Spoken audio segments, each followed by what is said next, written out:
Well, Commonwealth Attorney Colette McEachin really started off with an emotional statement talking about Sean Jackson's mother. She said that June 6th was supposed to be one of her happiest days. Her only son was getting to graduate from high school, and she said it, quote, ended in despair with both her son and her husband being shot and killed. Now, McEachin went on to say that the family was very busy that day, that they were not trying to hang out after graduation and engage with people because they really just wanted to say goodbye. Sean was actually starting a new job in North Carolina the day after. Now, here's a reminder. Pollard was also there at the graduation to see his own family.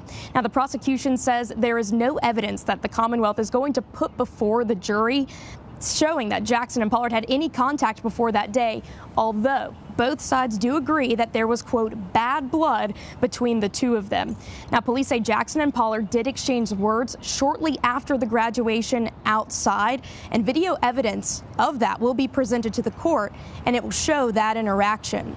Now, McEachin went on to say that Pollard shortly after went back to his own vehicle, retrieved a gun that he had brought from home that was in that vehicle, and then he came back, eventually firing 6 shots at Sean Jackson from behind. McEachin said video evidence shows that Sean's stepfather, Renzo, who was killed in another shooting, started firing at Pollard. She also said several of Sean's friends who were close by also started responding to this active shooter situation. Now, we did hear from a witness. He was a juvenile. He was seeing his cousin at the Huguenot High School graduation. He said he did hear an argument in Monroe Park, and he did see Sean Jackson actually start to walk away. He also said that he was hit in the leg by one of those stray bullets from the shooting aftermath. Now, something that the prosecution really wants this jury to think about is, did Amari Pollard intentionally bring a gun to the scene and shoot and kill Sean Jackson intentionally? They want them to really just focus on that to determine